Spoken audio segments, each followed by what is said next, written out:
بسم اللہ الرحمن الرحیم۔ ہمارے چینل فیل لائف وتھ خوشی میں خوش آمدید۔ ہمارے اس چینل پر آپ کو اچھی اور معیاری سبق آموز کہانیاں پڑھنے اور سننے کو ملیں گی۔ ہمارے چینل کو لائک کیجیے، شیئر کیجیے اور سبسکرائب کیجیے۔ ان کہانیوں کے جملہ حقوق چینل کے پاس محفوظ ہیں۔ کسی بھی قسم کی تبدیلی یا چوری کی صورت میں کارروائی کی جائے گی۔ کہانی کا عنوان ہے پھلوں کی شہزادی۔ بہت عرصے پہلے کی بات ہے، ایک گاؤں میں ایک لکڑہارا اور اس کی بیوی رہا کرتے تھے۔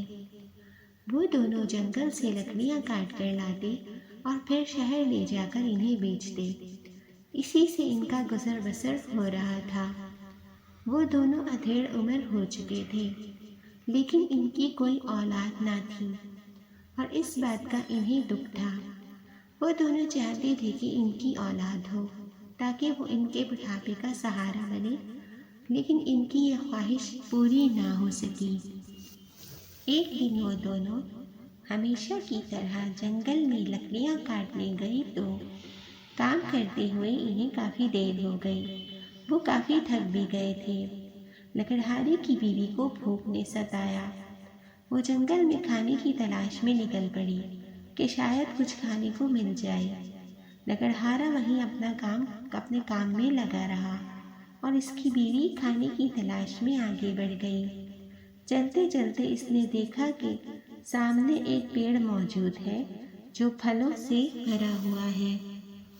یہ دیکھ کر اسے بہت خوشی ہوئی کہ چلو کھانے کے لیے کچھ پھل مل جائیں گے۔ لیکن جب وہ درخت کے قریب پہنچی تو یہ دیکھ کر حیران رہ گئی کہ دور سے سیب نظر آنے والا وہ پھل دراصل سیب نہیں تھا، بلکہ کوئی عجیب و غریب پھل تھا۔ اس نے ایسا پھل پہلے کبھی نہیں دیکھا تھا، لیکن چونکہ اسے بھوک لگ رہی تھی اس لیے اس نے وہ پھل توڑ کر کھا لیا۔ وہ بہت ذائقہ دار تھا۔ لکڑہارے کی بیوی نے کھانے کے بعد سوچا کہ یہ پھل تو بہت ہی مزیدار ہے۔ ایک کام کرتی ہوں، کچھ توڑ کر گھر لے جاتی ہوں۔ ابھی اسے ایسی سوچ آئی ہی تھی کہ اچانک اسے ایسا لگا جیسے اسے لکڑہارے نے آواز دی ہو کہ گھر چلو۔ وہ فوراً واپس پلٹی، یہ سوچ کر کہ کہیں اسے ڈانٹ نہ پڑ جائے۔ پھل توڑنا اس کے ذہن سے ہی نکل گیا۔ جب وہ واپس اس جگہ پر پہنچی جہاں وہ دونوں کام کر رہے تھے تو دیکھا کہ لکڑہارا ابھی تک کام میں مصروف ہے۔ لکڑہارے کی بیوی کو یہ سوچ کر غصہ آیا کہ نہ جانے کس کی آواز تھی، میں خواہ ہی خالی ہاتھ آ گئی۔ بہت مزیدار پھل تھے، کاش میں کچھ اور توڑ لیتی۔ اب سوچتی ہی رہو گی یا کام میں ہاتھ بھی بٹاؤ گی؟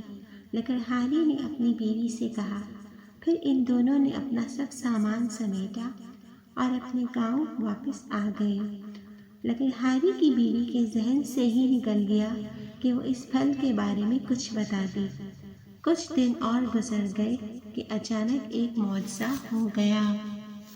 لکڑہارے اور اس کی بیوی کو خوشخبری ملی کہ وہ دونوں صاحب اولاد ہونے والے ہیں۔ اب اس ادھیڑ عمری میں جب وہ مایوس ہو چکے تھے، اس خوشخبری سے ان کی زندگی میں نئی خوشی کی لہر دوڑ گئی۔ اور آخر وہ دن بھی آ گیا جب ان کے گھر میں ایک بہت ہی پیاری سی بچی نے جنم لیا۔ وہ بچی اتنی خوبصورت تھی کہ پورا گاؤں دیکھنے آیا تھا۔ وہ بالکل بھی عام بچیوں جیسی نہ تھی، بہت ہی حسین اور معصوم صورت، نیلی آنکھیں، سنہرے بال۔ وہ ایسی تھی جیسے کوئی پری۔ بالکل بھی نہ لگتا تھا کہ وہ لکڑہارے اور اس کی بیوی کی عام صورتوں والے لوگوں کی بیٹی ہے۔ ایک تو اولاد، اوپر سے اتنی خوبصورت۔ وہ دونوں اللہ تعالیٰ کا شکر ادا کرتے نہ تھکتے۔ لکڑہارے اور اس کی بیوی نے اپنی بیٹی کا نام پریوش رکھا کیونکہ وہ تھی ہی پریوں جیسی خوبصورت۔ وقت گزر گیا۔ جب پریوش 10 سال کی ہوئی تو اس کے ساتھ کچھ عجیب ہوا۔ اسے رات کو عجیب سے خواب آنے لگے، جیسے کوئی عورت اسے آوازیں دے رہی ہے۔ وہ اکثر خواب میں خود کو جنگل میں دیکھتی کہ کوئی عورت اسے بلا رہی ہے، لیکن جب وہ صبح اٹھتی تو وہ اس خواب کو بھول چکی ہوتی تھی۔ وہ کبھی اپنے ماں باپ کو اس بارے میں نہیں بتا پائی۔ وقت کچھ اور آگے بڑھا۔ اب پریوش 16 سال کی ہو گئی۔ ایک دن وہ جنگل کے قریب اپنی سہیلیوں کے ساتھ کھیل رہی تھی کہ شام ہونے لگی۔ اس کی سہیلیوں نے کہا کہ گھر چلتے ہیں، کیونکہ اس وقت جنگل کے قریب رہنا اچھی بات نہیں۔ لیکن نہ جانے کیوں اچانک پریوش کو اپنا خواب یاد آ گیا۔ اسے محسوس ہوا کہ جیسے ابھی بھی کوئی عورت اسے آواز دے رہی ہے۔ اس نے اپنی سہیلیوں سے کہا کہ تم لوگ جاؤ، مجھے کچھ کام ہے، میں آتی ہوں۔ اس کی سہیلیوں نے اسے جنگل سے دور رہنے کا کہا اور خود چلی گئیں۔ پریوش نے اپنے قدم آواز کی طرف بڑھا دیے جو جنگل سے آ رہی تھی۔ اتفاق کی بات یہ ہے کہ وہ آواز صرف پریوش کو ہی سنائی دے رہی تھی، اس کی سہیلیوں نے نہیں سنی تھی۔ جب پریوش جنگل میں داخل ہوئی تو یہ دیکھ کر حیران رہ گئی کہ اس کے سامنے ایک بہت ہی خوبصورت درخت تھا جس پر عجیب سے پھل لگے ہوئے تھے۔ پریوش کو سمجھنے میں دیر نہ لگی کہ یہ آواز اسی درخت میں سے آ رہی ہے۔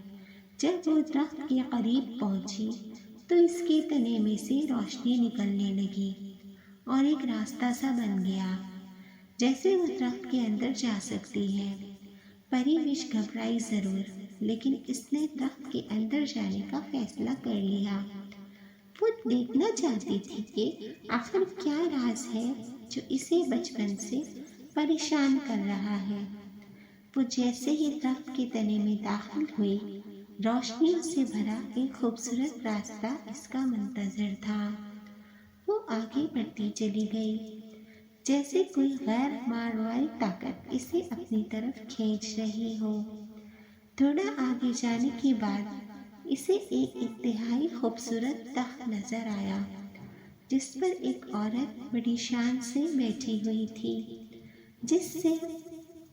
جب وہ اس تخت کے قریب پہنچی تو یہ دیکھ کر حیران رہ گئی کہ اس عورت کی شکل بالکل پریوش سے مل رہی ہے، جیسے ان دونوں میں کوئی قریبی رشتہ ہو۔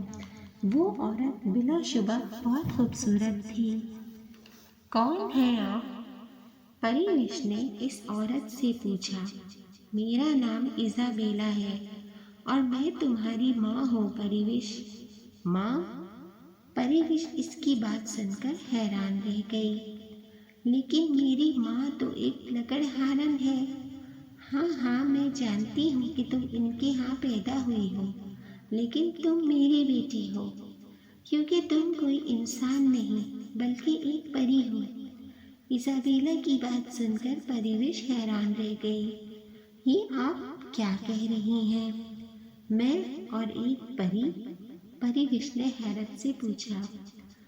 ہاں بالکل ایسا ہی ہے، ایزابیلا نے جواب دیا۔ لیکن ایسا کیسے ہو سکتا ہے؟ پریوش نے ایزابیلا سے پوچھا۔ یہاں آؤ، میرے پاس بیٹھو، میں بتاتی ہوں حقیقت کیا ہے۔ ایزابیلا نے پریوش کو اپنے ساتھ تخت پر بٹھایا۔ دراصل تمہارے بابا پرستان کے شہزادے ہیں اور میں پرستان کی ایک پری ہوں۔ ہم دونوں نے ایک دوسرے کو پسند کیا اور شادی کر لی۔ ہم دونوں ساتھ بہت خوش تھے کہ اچانک ہماری خوشیوں کو کسی کی نظر لگ گئی۔ پرستان میں تمام پریاں، جادوگر سب تمہارے بابا کے تابع ہیں۔ کوئی اگر غلط کام کرتا ہے تو تمہارے بابا اسے سزا دیتے ہیں، جیسے جادوگر نے لاروش کو دی۔ اس نے اپنی حد سے تجاوز کی تھی، تو تمہارے بابا نے اسے غار میں قید کر لیا، لیکن ہم نہیں جانتے تھے کہ وہ کیسے بدلہ لے گی۔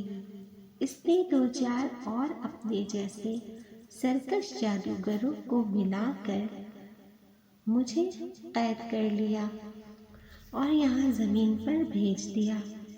اس وقت سے میں اس درخت میں قید ہوں، یہاں سے نکل نہیں سکتی۔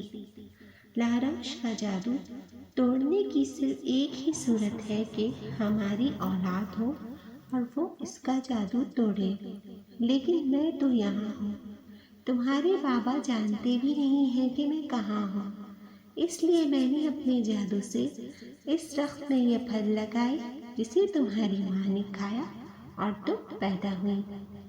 میں ہمیشہ خواب میں آ کر تمہیں تمہاری حقیقت بتانا چاہتی تھی، مگر شاید لاروش کا جادو اس قدر سخت ہے کہ تم صبح اٹھ کر سب کچھ بھول جاتی تھی۔ آج جب تم اس جنگل کے قریب آئی ہو تو میں نے اپنے جادو سے تمہیں اپنی آواز سنائی۔ میں بس یہی کر سکتی ہوں، اب تم ہو جو مجھے آزاد کروا سکتی ہو تاکہ ہم واپس اپنے پرستان چلے جائیں۔ پری وش کو یہ سب سن کر بہت دکھ ہوا، لیکن میں آپ کے ساتھ کیسے جا سکتی ہوں؟ میرے ماں اور بابا یہاں میرے لیے پریشان ہوں گے، میں اچانک غائب نہیں ہو سکتی، لیکن اگر آپ اجازت دیں تو میں انہیں اپنے بارے میں بتا دوں اور اجازت لوں تاکہ میرے جانے پر وہ دکھی نہ ہوں۔ ایزابیلا بھی جانتی تھی کہ لکڑہارا اور اس کی بیوی پری وش سے بے حد محبت کرتے ہیں، یقیناً وہ اس کے غائب ہو جانے پر پریشان ہوں گے، لیکن یہاں مسئلہ یہ تھا کہ ان کے پاس وقت بہت کم تھا۔ اس سے پہلے کہ لاروش اپنے جادو سے پری وش کو کوئی نقصان پہنچاتی، ان دونوں کا لوٹ جانا بہتر تھا، لیکن پھر بھی ایزابیلا نے پری وش کو جا کر انہیں بتانے کی اجازت دے دی۔ پری وش تیزی سے جنگل سے اپنے گاؤں کی جانب بڑھی، لیکن وہ حیران رہ گئی کہ آج راستہ ختم ہونے کا نام نہیں لے رہا تھا۔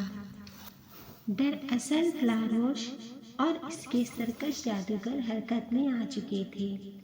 وہ فی الحال پری کو کوئی نقصان تو نہیں پہنچا سکتے تھے، مگر اسے روک ضرور سکتے تھے، اور یہی وہ کر رہے تھے تاکہ وقت گزر جائے اور درخت کا دروازہ بند ہو جائے اور پری وش پھر سب کچھ بھول بھال جائے۔ لیکن یہ سچ ہے کہ جو دل میں اچھائی رکھتے ہیں اللہ ان کی مدد ضرور کرتا ہے۔ پری وش نے بھی اللہ کا نام لیا اور آگے بڑھتی چلی گئی، کیونکہ وہ سمجھ گئی تھی کہ کچھ گڑبڑ ضرور ہے۔ جب وہ اپنے گھر پہنچی تو اس کے ماں باپ وہاں نہ تھے۔ پڑوس میں پوچھا تو پتہ چلا کہ اس کی ماں کی طبیعت اچانک خراب ہو گئی ہے، جس کی وجہ سے لکڑہارا اپنی بیوی کو لے کر پاس کے شہر کے طبیب کے پاس گیا ہے۔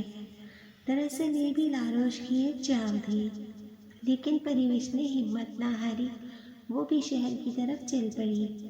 جب وہ طبیب کے پاس پہنچی تو دیکھا کہ اس کے ماں باپ وہیں موجود ہیں۔ پہلے ہی کافی دیر ہو چکی تھی، دروازہ کبھی بھی بند ہو سکتا تھا۔ پری وش نے مختصراً اپنے بابا کو سارا قصہ سنایا۔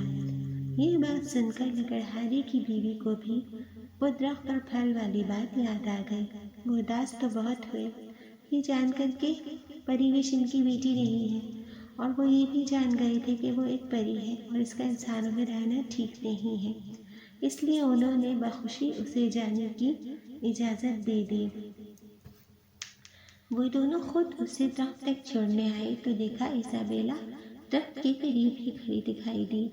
اس نے لکڑہارے اور اس کی بیوی کا شکریہ ادا کیا اور پری وش کو بتایا کہ چونکہ اس نے لاروش کے جادو سے خود کو بچایا ہے، اس لیے وہ بھی درخت سے باہر آ سکی ہے، لیکن اب مزید دیر نہیں ہونی چاہیے، ہمیں جلد از جلد واپس پرستان جانا ہوگا۔ ایزابیلا نے پری وش کا ہاتھ تھاما اور دونوں غائب ہو گئیں۔ ان کے جاتے ہی وہ درخت بھی غائب ہو گیا۔ لکڑہارا اور اس کی بیوی دونوں رونے لگے، لیکن پھر لکڑہارے نے اپنی بیوی سے یہ کہہ کر تسلی دی کہ پریوش ان لوگوں میں زیادہ خوش رہے گی، اور یہاں کوئی اس کی اصلیت جان جاتا تو اس کے لیے مشکل ہو جاتی۔ ادھر پرستان میں جب یہ خبر عام ہوئی کہ ایزابیلا اپنی بیٹی کے ساتھ واپس آ گئی ہے تو سب نے محل کا رخ کیا۔ شہزادے کو جب حقیقت معلوم ہوئی تو اس نے فوراً سپاہیوں کو لاروش کو حاضر کرنے کے لیے کہا۔ شہزادہ تو یہ سمجھا تھا کہ ایزابیلا شاید اسے چھوڑ کر چلی گئی ہے، وہ نہیں جانتا تھا کہ وہ قید میں ہے۔ اس نے کبھی اس طرف سوچا ہی نہیں تھا۔ سپاہیوں نے واپس آ کر بتایا کہ لاروش اپنے سرکس جادوگروں کے ساتھ اپنا جادو ٹوٹنے کی وجہ سے پہلے ہی جل کر بھسم ہو چکی ہے۔ یہ سن کر سب نے شکر ادا کیا۔ شہزادہ پریوش کو دیکھ کر بہت خوش ہوا، وہ بالکل ایزابیلا کی جیسی تھی۔ پرستان کی خوشیاں لوٹ آئی تھیں، سب پریوش جیسی خوبصورت شہزادی کو پا کر بہت خوش تھے۔ یہ ہوتا ہے جب کسی کے بارے میں برا سوچو، حقیقت تو ایک دن سامنے آ ہی جاتی ہے، لیکن برا کرنے والے لاروش کی طرح فنا ہو جاتے ہیں۔ امید کرتے ہیں کہ آپ کو یہ کہانی اچھی لگی ہوگی۔ کمنٹ میں ضرور بتائیے گا، اور اپنا اور اپنے قریبی لوگوں کا بہت خیال رکھیے گا۔ ملاقات ہوتی ہے اگلی کہانی کے ساتھ۔